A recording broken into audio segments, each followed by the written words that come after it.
સાળીમપુર સ્વામિનારાયણના મંદિરે પુષ્પોત્સવ હતો એટલે બધા ભાઈઓને આવતા રહ્યા સાળીમપુર હોળી રમવા. અહીંયા તો એટલું બધું ટ્રાફિક થઈ ગયું એની વાત જ જવા દો. અહીંયા તો 1 લાખ કરતા વધારે ભક્તો આવ્યા હતા. વિડીયો જોતા જાઓ ખબર પડી જશે. તો કેમ છો બધા મિત્રો, મજામાં દેશો? આપણા નવા મિની વ્લોગમાં તમારું બધાનું સ્વાગત છે. હવારમાં પાલુબેન તૈયાર થતા ને બધા મહેમાન બહાર આવતા રહ્યા કારણ કે સુરેન્દ્રનગર જવાના. આપણા પપ્પાએ 4 વ્હીલ કાઢી પછી તો બધા બેહી ગયા 4 વ્હીલમાં. એમને સુરેન્દ્રનગર જવાનું હતું એટલે બધા સુરેન્દ્રનગર વહી ગયા. મને ન લઈ ગયા, મારે દુકાને બેવાનું હતું એટલે મોટી દુકાને બેહવા આવતા રહ્યા. દુકાને બેહી એટલે હવારમાં કામ કરવું પડે, પછી તો દુકાનને સાફ કરવા માંડ્યા.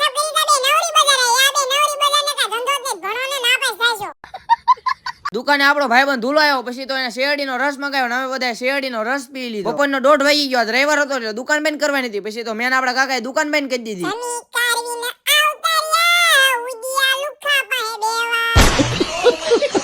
જયભાઈને ફોન કર્યો બધા ભાઈબંધ ભેગા થઈ ગયા. સાળીમપુર જવું છે, બધા ભાઈબંધ નીકળી ગયા સાળીમપુર પુષ્પોત્સવ જોવા. અત્યારે અમે બધા ભાઈબંધ સાળીમપુર હનુમાનજી મહારાજના દર્શન કરવા. અહીંયા તો એટલી બધી ગર્દી હતી ને એમાં રવિવાર હતો એની વાત જ જવા દો. અંદર આવીને પછી તો હનુમાન દાદાના દર્શન કરી લીધા. અમે બધા ભાઈબંધને હનુમાન દાદાના દર્શન કરી લીધા પછી તો નીકળી ગયા ઉત્સવ જોવા. અવતર્યા પુષ્પોત્સવ ઉત્સવ જોવા. અહીંયા તો 1 લાખ કરતા વધારે પબ્લિક આવ્યું. ઉત્સવમાં 2 કલાક જેવું રહ્યા. બધા ભાઈબંધને પ્રીમિયમ થાળી આપી દીધી પ્રસાદીમાં. પછી તો બધા ભાઈબંધ થાળી લઈને નીકળી ગયા જમવા. અવતર્યા અમે બધા ભાઈબંધ જમવા.